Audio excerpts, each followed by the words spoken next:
Hello everyone. Welcome to Study Smart IAS PCS. In our today's lecture, we will read about biomes on Earth. Right? Biomes के concept को समझेंगे because इससे related question एक ना एक हर बार आपके prelims में पूछा जाता है। तो इस कॉन्सेप्ट को समझ लेते हैं और कौन से बायोम में क्या फीचर्स क्या कैरेक्टरिस्टिक्स हैं उनको जान लेंगे फटाफट से। ठीक है, सबसे पहले तो समझ लो कि बायोम होता क्या है। ठीक है, व्हाट इज़ बायोम। देखो, आपको पता है कि बायोस्फीयर क्या होता है। सपोज ये पूरा बायोस्फीयर है आपका, राइट। अब आप पूरे बायोस्फीयर को, इतना बड़ा बायोस्फीयर है अर्थ का, इसको एक साथ तो स्टडी कर नहीं सकते हो, राइट। तो ये जो बायोस्फीयर है इसको टेरेस्ट्रियल, जो इसकी धरती वाला, जो धरती का जो लेवल है बायोस्फीयर का, टेरेस्ट्रियल स्फीयर, ठीक है, ये कई बायोम्स में डिवाइडेड है।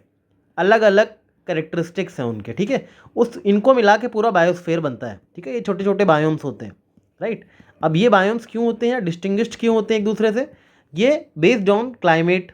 हर जगह का अलग क्लाइमेट है, ठीक है। बायोस्फीयर में हर जगह का अलग फ्लोरा है, हर जगह का अलग फौना है, मतलब अलग वेजिटेशन है और अलग अलग तरह के एनिमल पाए जाते हैं हर जगह पे। तो उस हिसाब से छोटे छोटे बायोम्स में डिवाइडेड है पूरा बायोस्फीयर, समझ रहे हो। और हर जगह की अलग अलग मिट्टी, यानी अलग अलग तरह की एग्रीकल्चर प्रोडक्शन होगी, राइट। तो उस हिसाब से छोटे छोटे बायोम्स में डिवाइडेड है। तो बेसिकली ये जो बायोम्स डिवाइडेड होते हैं ये क्लाइमेट, फ्लोरा, फौना और सॉयल, इनके बेसिस पे डिवाइडेड होते हैं, ठीक है। कभी याद रखना कि अगर बायोम में क्लासिफिकेशन हुआ है तो ये जो एक बायोम है कभी भी दूसरे बायोम से सिमिलर नहीं होगा, वरना क्लासिफिकेशन का मतलब ही क्या हुआ। तो no two biomes are alike, दो बायोम्स कभी भी एक जैसे नहीं रह सकते, ठीक है। इस चीज़ को याद रखना। और बायोम्स की बाउंड्री कैसे डिसाइड होती है, बाउंड्री डिसाइड होती है एक बायोम की दूसरे बायोम से या तो क्लाइमेट के थ्रू, ठीक है, क्लाइमेट बदल गया, या फिर अगर क्लाइमेट बदला तो वहाँ पे जो प्लांट्स हैं, वहाँ पे जो एनिमल्स हैं वो सब भी बदल जाएंगे, राइट, क्योंकि क्लाइमेट डिफरेंट है वहाँ पे, राइट। सबसे इम्पॉर्टेंट जो फैक्टर होता है, क्योंकि क्लाइमेट वगैरह इसी से डिसाइड होता है, वो होता है टेम्परेचर एंड प्रेसिपिटेशन, ठीक है। बारिश कितनी ज़्यादा हो रही है और टेम्परेचर कैसे बढ़ रहा है या घट रहा है, बारिश ज़्यादा है या कम है, या टेम्परेचर बढ़ रहा है या घट रहा है, उससे अकॉर्डिंग हम बायोम्स को डिवाइड करते हैं, राइट। अगर यहाँ पे देखो इस डायग्राम में, इस डायग्राम को देखेंगे तो यहाँ पे जो ड्राई वाला रीजन है, ड्राई से आप वेट की तरफ जाओगे तो ये बायोम चेंज होता रहेगा, ठीक है। ये सारे बायोम के नाम दिए हुए हैं। और अगर आप गर्म से ठंडे रीजन की तरफ जाओगे तब भी बायोम चेंज होता रहेगा, राइट। गर्म से ठंडा मतलब सपोज ये इक्वेटर है, इक्वेटर वार्म होता है, इक्वेटर से ऊपर जाते रहोगे, ठीक है, पोलर रीजन की तरफ, तो टेम्परेचर कम होता रहेगा, राइट, और उसके अकॉर्डिंग बायोम चेंज होते रहेंगे, ठीक है। सिमिलरली जब आप ड्राई से वेट रीजन की तरफ जाओगे तब भी आपका ये चेंज होता रहेगा, राइट। तो इस तरह से बायोम्स को पढ़ा रहा हूँ। अब ये जो इक्वेटर, सपोज ये इक्वेटर है, तो इसके नीचे भी साउथ में भी यही पैटर्न चलेगा, राइट। साउथ में भी जब जाओगे तो क्लाइमेट ऐसे ही चेंज होगा ना, क्योंकि पोलर रीजन की तरफ जाने पर टेम्परेचर कम होता रहेगा आपका।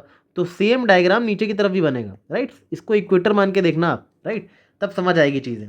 इक्वेटर से ऊपर जाओगे तो या नीचे जाओगे तो सेम चीज़ अप्लाई होती है। ये तो लैटीट्यूड के बेसिस से बता दिया मैंने, ठीक है। ये लैटीट्यूड के बेसिस से बता दिया कि ये इक्वेटर है।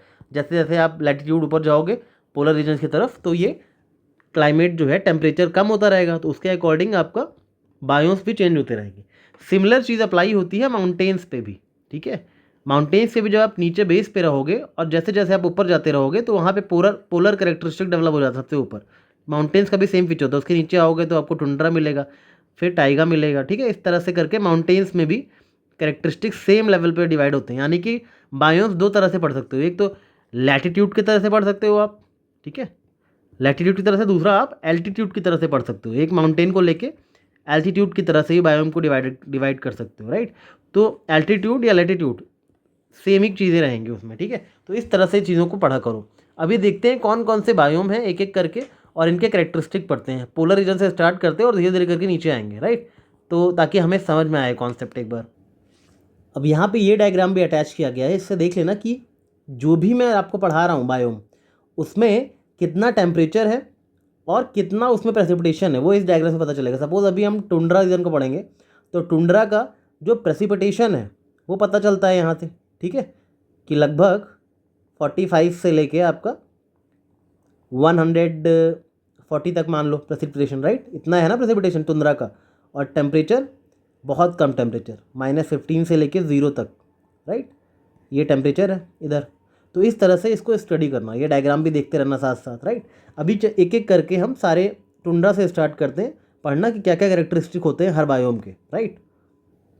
सबसे पहला जो बायोम पढ़ेंगे वो टुंड्रा बायोम को पढ़ेंगे, ठीक है। टुंड्रा बायोम जो होता है मेनली दो तरह का होता है, आर्कटिक और अल्पाइन। आर्कटिक मैंने आपको बताया, जब आप लैटिट्यूड के अकॉर्डिंग ऊपर जाओगे पोलर रीजन में तो आर्कटिक रीजन सबसे ऊपर आएगा, राइट। सबसे ऊपर आर्कटिक रीजन आता है ना, तो वहाँ पे आपको टुंड्रा आर्कटिक बायोम मिलेगा। सिमिलरली आप किसी माउंटेन पे जाओगे तो माउंटेन का जो टॉप मोस्ट होता है पीक, उसको अल्पाइन टुंड्रा बोलेंगे, ठीक है, क्योंकि वो माउंटेन के ऊपर है। इस वजह से दो तरह के टुंड्रा बायोम होते हैं, आर्कटिक और अल्पाइन। अगर आप लैटिट्यूड के अकॉर्डिंग देखोगे, लैटिट्यूड के अकॉर्डिंग तो आर्कटिक होगा, और एल्टीट्यूड के अकॉर्डिंग देखोगे आप तो अल्पाइन टुंड्रा, ठीक है same feature same characteristic, but दो तरह के होते हैं, याद रखना इसको, ठीक है। कुछ नाम से डरा मत करो, बिल्कुल सिंपल कॉन्सेप्ट है, आराम से समझ लो, राइट। अब इसमें जो टुंड्रा बायोम है इसमें वेजिटेशन कैसी होती है, चाहे आर्कटिक हो या अल्पाइन हो, सेम ही वेजिटेशन होगी, क्योंकि टेम्परेचर दोनों जगह एकदम कम है, राइट। तो इसमें लोएस्ट फॉर्म्स ऑफ ऑर्गेनिज्म जो होते हैं ना, जैसे मॉसेज हो गए, लाइकेंस हो गए, ये सब पाए जाएंगे, रॉक्स में चिपके हुए पड़े रहते हैं छोटे छोटे से, ठीक है। बिल्कुल ट्री वगैरह नहीं होते यहाँ पे, बिल्कुल ट्री वगैरह डिवॉइड ऑफ ट्री रहेगा यहाँ पे चीज़, ठीक है। और क्या होगा यहाँ पे, इंसेक्ट्स वगैरह कभी कभी आपको दिख जाएंगे, स्नो अगर मेल्ट हुई तो, ठीक है, थोड़ी सी। और दूसरी चीज़, जो इंसेक्ट्स होंगे भी उनकी बहुत शॉर्ट लाइफ होगी, ठीक है, कोई जानवर वगैरह नहीं रहते बहुत ज़्यादा, इंसेक्ट्स होते हैं छोटे छोटे, ठीक है, जो फिर जिनकी लाइफ बहुत छोटी होती है, ठीक है, छोटे छोटे इंसेक्ट्स होंगे। और जानवरों की बात करें तो रेनडियर, जो क्रिसमस में आपको सेंटा बैठ के आता है ना, सेंटा जिससे बैठ कर आता है, और आपका arctic fox, wolf, polar bear, जितने भी मतलब बर्फ़ पे जो चीज़ें आपको मूवीज़ में देखी होंगी, वो सारी चीज़ें आपको इस टुंड्रा बायोम में मिलेंगी, right. Arctic hare, arctic willow, ये सारी चीज़ें आपको टुंड्रा बायोम में देखने को मिलेंगी, राइट। यहाँ पे ये जो एनिमल्स हैं इनकी लाइफ बहुत लॉन्ग होती है, ठीक है, और इनके पास फर से खुद को प्रोटेक्ट करते हैं। कोल्ड कोल्ड लगता है ना, इनके पास बहुत फर होता है इनमें, राइट। ऑब्वियसली कोल्ड है यहाँ पे तो फर होगा ही उनको प्रोटेक्ट करने के लिए कोल्ड टेम्परेचर से। और जो मैमल्स होते हैं उनकी बॉडी बहुत लार्ज होती है और टेल बहुत ही स्मॉल होती है, राइट। और ईयर होता है ताकि avoid the loss of heat from the surface, right.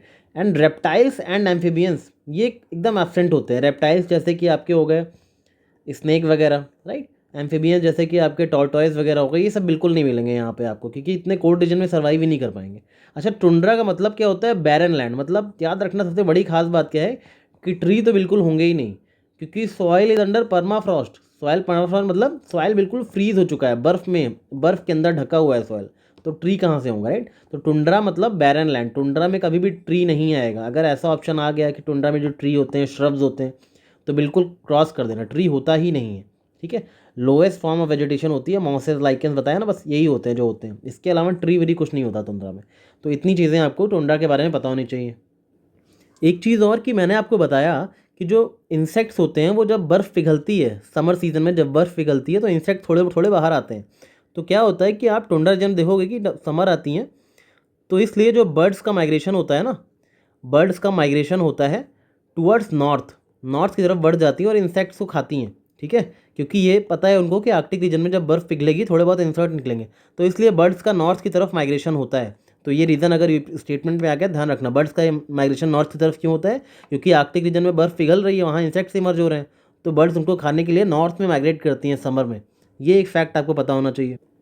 दूसरा एक और इंटरेस्टिंग फैक्ट ये कि जो आर्कटिक विलो होता है, मैंने तो बताया वैसे सारे एनिमल्स की लाइफ बहुत लॉन्ग होती है, आर्कटिक विलो जो होता है ना उसकी लाइफ लगभग 150 से 300 साल तक होती है, राइट। ये कुछ फैक्ट्स आपको पता होने चाहिए। तो इतना चीज़ें आपको टुंड्रा बायो में अगर पता रहा तो टुंड्रा से कोई भी क्वेश्चन आएगा तो गलत नहीं होगा, ठीक है। अभी हम टाइगा या फिर बोरियल बायोम जिसको बोलते हैं उसकी पढ़ाई करेंगे, राइट। अब ये टाइगा है कहाँ पे, पोलर से थोड़ा नीचे, तो टुंड्रा हमने पढ़ लिया, टुंड्रा से जैसे ही नीचे आओगे ना, ये थोड़ा सा आपका टाइगा रीजन है, ठीक है। टाइगा, ये बोरियल फॉरेस्ट जो है इनको ही टाइगा बोलते हैं। तो याद रखना इसमें क्या मिलता है, पूमा। तो पूमा से याद रखना, पूमा का टैग लगा है, ठीक है, टैग लगा है, प्यूमा ब्रांड होती है ना उसका टैग लगा है, इस तरह से टाइगा में पूमा है, याद रखना, बोरियल फॉरेस्ट में। अब इस टाइगर रीजन की खास बात यह है कि वर्ल्ड का लार्जेस्ट लैंड बायोम है ये। वर्ल्ड का लार्जेस्ट लैंड बायोम कौन सा है, टाइगा बायोम, याद रखना इस चीज़ को, ठीक है, इंपॉर्टेंट फैक्ट है। नॉर्थ अमेरिका में और यूरेशिया वाले रीजन में फैला हुआ है। टुंड्रा जहाँ पे ख़त्म होता है, जैसे टुंड्रा तो आपके आर्कटिक रीजन से थोड़ा नीचे हो गया, राइट, उसके जैसे ही टुंड्रा के नीचे आओगे ना आपको छोटे छोटे कॉनिफेरस ट्रीज दिख, मतलब छोटे छोटे नहीं, बड़े बड़े कॉनिफेरस ट्रीज दिखने शुरू हो जाते हैं। बर्फ़ पहाड़ पे भी, जैसे आप पहाड़ पे ऊपर तो बर्फ़ है, जैसे पहाड़ से नीचे आओगे आपको नुकीले पेड़ दिखने शुरू हो जाते हैं, ठीक है। नुकीले पेड़ देखते हो ना, नुकीले नुकीले से पेड़ हैं, कॉनिफरस ट्रीज़ होते हैं वो कोन शेप्ड में जो ट्रीज़ होते हैं, तो वो वाला रीजन आपका ये टाइगा या बोरियल फॉरेस्ट कहलाता है।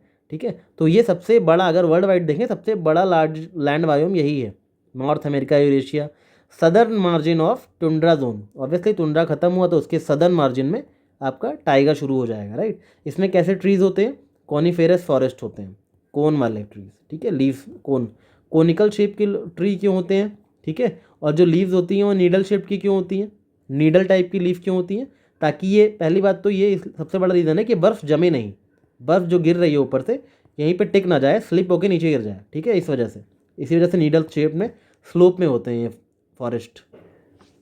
और इन जो एवरग्रीन कॉनिफोरस ट्रीज़ जो होते हैं, जैसे स्प्रूस, फर, पाइन, इनके जो ट्रीज़ होती हैं ना, इनके जो लीव्स होती हैं ये बिल्कुल न्यूट्रिएंट रिच नहीं होती हैं और बहुत स्लो डिकम्पोजिशन होता है इनका। ठीक है, क्योंकि बर्फ़ वगैरह इतना ज़्यादा होता है, इनका ह्यूमस कंटेंट बहुत लो हो जाता है, इस वजह से giving thin podzols and are nutrient poor soils. क्या है कि यहाँ पे पॉडजॉल्स मिलते हैं, जो आपका टाइगर रीजन है ना उसमें जो सॉइल मिलता है उसको बोलते हैं पॉडजॉल। अब आप सोचोगे पॉडजॉल क्या होता है, तो जो पॉडजॉल होता है, राइट, पॉडजॉल ये टिपिकल होते हैं टाइगर रीजन के सॉइल्स होते हैं, इसको पॉडजॉल बोलते हैं, राइट। ये जो है पॉडजॉल की खासियत ये है कि इसको जो टॉप लेयर होती है ना, इस सॉइल की जो टॉप लेयर होती है वो बहुत ही ज़्यादा थिन होती है। ठीक है, थिन होती है बहुत ही ज़्यादा, और बहुत ही सैंडी सरफेस के ऊपर ये सॉइल डेवलप हुआ होता है। इसके नीचे एक थिन लेयर ऑफ सॉइल है, नीचे बहुत सैंडी से लेयर है। ठीक है, इसके सारे न्यूट्रिएंट जो हैं लीचिंग की वजह से ख़त्म हो गए हैं, लीचिंग की वजह से न्यूट्रिएंट जो हैं वो बिल्कुल ही ख़त्म हो चुके हैं पॉडजॉल के, तो ये पॉडजॉल सॉइल्स ऐसे कहते हैं। और ये जो पॉडजॉल सॉइल्स होते हैं इनकी खास बात होती है, इनका मॉइस्चर बहुत लो होता है, लो मॉइस्चर होता है, तो इसमें क्या ही एग्रीकल्चर होगा, राइट। लो मॉइस्चर होता है, बिल्कुल ही न्यूट्रिएंट होता नहीं है। बस इतनी चीज़ें याद रखना। अब यहाँ पे देख लो एनिमल कौन कौन से मिलते हैं, साइबेरियन टाइगर, वुल्वरीन, ठीक है, beer, red fox, squirrel, हाइला Rana, ये सारे आपके एनिमल्स मिलते हैं यहाँ पे। और प्रोडक्टिविटी जो है बता दिया लोअर होती है, क्योंकि पॉडजॉल्स होते हैं उनमें कुछ न्यूट्रिएंट होता ही नहीं, तो प्रोडक्टिविटी क्या होगी। एक बस कॉनिफेरस ट्रीज़ मिलते हैं, ठीक है, स्प्रूस, फर, पाइन, ये चीज़ें याद रखना आप। तो इतनी चीज़ें आपको टाइगर के बारे में पता होनी चाहिए। ठीक है, और कुछ याद रखना, यहाँ पे सीड ईटिंग बर्ड्स भी मिलती हैं। क्या मिलती हैं, सीड ईटिंग बर्ड्स। ठीक है, सीड ईटिंग बर्ड्स का नाम याद रखना, और पूमा का नाम याद रखना, राइट। साइबेरियन टाइगर मैंने बता ही दिया, ये चीज़ें आपको पता होनी चाहिए, राइट। वुल्वरीन, हाइला राना, ये थोड़े डिफरेंट नाम है ना, इनका नाम याद रखा करो, एग्जाम में आ गया कहाँ मिलते हैं, तो टाइगा और बोरियल में, बस इनके नेम्स आपको याद होने चाहिए। Next is temperate deciduous biome. ठीक है, इसको बोलते हैं north western Europe British type climate. तो टेम्परेट डिसीडियस बायोम को देख लेते हैं। जैसे ही आप टाइगर फॉरेस्ट से थोड़ा सा नीचे आओगे तो टेम्परेट डिसीडियस फॉरेस्ट मिलेंगे, मतलब यहाँ पे प्रेसिपिटेशन थोड़ा ज़्यादा की तरफ है, इधर तो ड्राई माहौल है, इस तरफ जिधर प्रेसिपिटेशन थोड़ा ज़्यादा है वहाँ पे मिलेगा टेम्परेट डिसीडियस फॉरेस्ट। ठीक है, मतलब बारिश तो अच्छी खासी हो रही है क्योंकि इस तरफ है, जहाँ बारिश मॉडरेट हो जाएगी तो प्रेरीज हो जाएगा, इसी रीजन, इसी एल्टीट्यूड में। बारिश अगर कम हो गई तो प्रेरी हो जाएगा, और बारिश अगर इसी एल्टीट्यूड में एकदम कम हो गई तो कोल्ड डेजर्ट बन जाएगा। ठीक है, सेम एल्टीट्यूड में 3 फीचर्स हो रहे हैं। ठीक है, थोड़ा सा इस तरफ टेम्परेट डिसीडियस, इस तरफ प्रेरीज, और इस तरफ कोल्ड डेजर्ट। ठीक है ना। अब इस तरह के बायोम की इमेज अपने मन में कैसे बनाओगे कि कैसा माहौल होता होगा। यहाँ पे देखो, मोहब्बतें मूवी देखी है, मोहब्बतें मूवी, आप लोगों ने मोहब्बतें मूवी देखी होगी, उसमें हर सीन को चेंज होने के बाद ना मैपल लीव्स गिरती हैं, मैपल लीव्स देखी होंगी, एक ऑरेंज कलर की लीव्स होती है जो गिरती रहती है सड़कों पे, तो कुछ उस तरह का माहौल होता है टेम्परेट डिसीडियस बायोम में। ठीक है, आपके मन में एक इमेज होनी चाहिए। ये आपके नॉर्थ अमेरिका वाले रीजन में, ठीक है, नॉर्थ अमेरिका में या न्यूजीलैंड में, न्यूजीलैंड, ठीक है, वेस्टर्न चाइना और जापान वाले रीजन में, ये इन सब जगहों पे आपको मिलेगा इस तरह का टेम्परेट डिसीडियस बायोम, राइट। तो ये चीज़ें याद रखना। अब जैसा कि मैंने बताया कि इस रीजन में बारिश बहुत ज़्यादा होती है, प्रेसिपिटेशन बहुत ज़्यादा रहता है, तभी तो इस तरफ है ना, ये वेस्टर्न मार्जिन इस तरफ था आपके ट्रायंगल पिरामिड में, इस तरफ दिखाया था ना मैंने, मतलब बारिश ज़्यादा है, प्रेसिपिटेशन इस तरफ बढ़ रहा है, राइट। तो बारिश ज़्यादा है और बारिश साल भर होती रहती है, राइट, बारिश साल भर होती रहती है, इसलिए यहाँ पे डेसिडुयस ट्रीज़ होते हैं। ठीक है, और ये जो ट्रीज़ होते हैं साल भर ये एक बार अपनी लीफ को शेड करते हैं कोल्ड सीजन में। क्यों कोल्ड में लीफ शेड करते हैं, ताकि विंटर से खुद को बचा सकें, जो स्नो आ रही है उससे खुद को बचा सकें। ठीक है, ये चीज़ याद रखना। और दूसरी चीज़, यहाँ पे जो स्पीशीज़ होते हैं वो ओक, एम, ऐश, बर्च, बीच, पॉपुलर, ठीक है, ऐसी चीज़ें आपकी maple leaf, maple tree, right, इस तरह की चीज़ें होंगी। मैपल ट्री यानी कि जो मोहब्बतें वाला ट्री है। ओक ट्री, जितने भी क्यूट क्यूट से नाम आपको दिखे, चेरी ट्री, ठीक है, चेरी, ओक, मैपल, ये सारी चीज़ें आपको यहीं मिलेंगी टेम्परेट डिसीडियस बायोम में, राइट। और यहाँ का जो फौना है वो बिल्कुल सिमिलर, जो वर्टेब्रेट्स और इनवर्टेब्रेट्स जो फेमस हैं वही सारे यहाँ मिल, सारे फौना लगभग मिल जाएंगे, क्योंकि अच्छी खासी बारिश है, अच्छा खासा टेम्परेचर रहता है, तो यहाँ पे सब कुछ ही मिल जाता है। तो ये कहते हैं कि पहली बात तो ये जो है आपका टेम्परेट डिसीडियस जो है ये इतना अच्छा टेम्परेचर रहता है यहाँ पे कि most productive agriculture land of the world है, most productive agricultural area of earth, ठीक है। सबसे ज़्यादा प्रोडक्टिव की बात आए तो टेम्परेट डिसीडियस बायोम लिखना। सबसे बड़ा लैंड बायोम आए तो टाइगा लिखना, ठीक है। टेम्परेट डिसीडियस यानी कि सबसे ज़्यादा प्रोडक्टिव, राइट, क्योंकि यहाँ साल भर बारिश होती है और इनका जो सॉइल और पौधोलिक तो होता ही है, साथ साथ बहुत ही डीप सॉइल्स भी पाए जाते हैं, इस वजह से यहाँ पे अच्छा खासा वेजिटेशन मिल जाती है आपको। अब यहाँ पे ये जितने तीनों दिए हैं ना, तीनों टेम्परेट डिसीडियस बायोम ही हैं।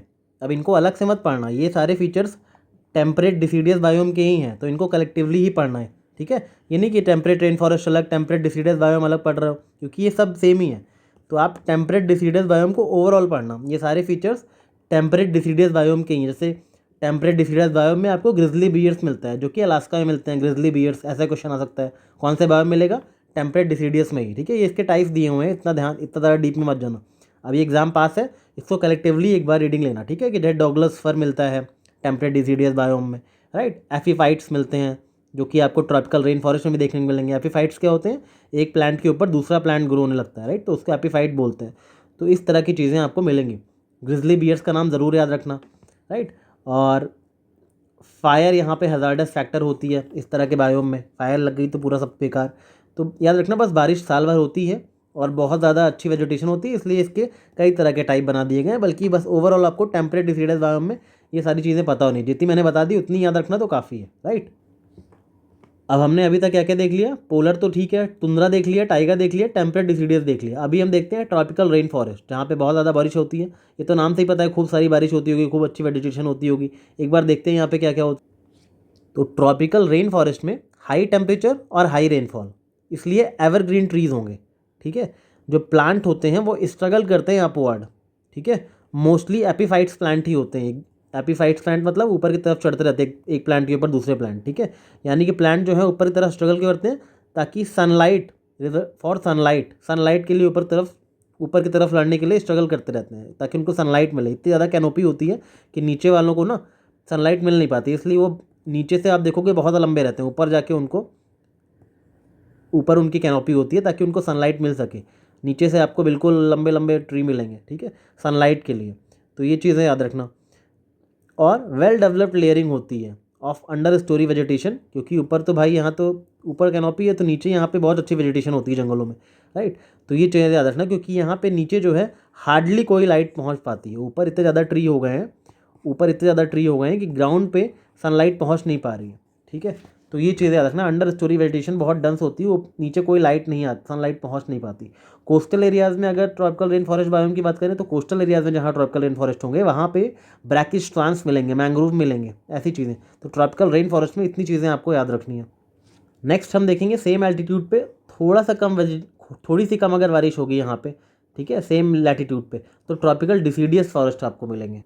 अभी ट्रॉपिकल डिसीडियस बायोम है ना, इन्हीं को इंडिया में ट्रॉपिकल मानसून फॉरेस्ट भी बोलते हैं। जो मानसून फॉरेस्ट होते हैं ना इंडिया वाले, यही होते हैं ट्रॉपिकल डिसीडियस फॉरेस्ट। इंडिया में सबसे ज़्यादा यही है।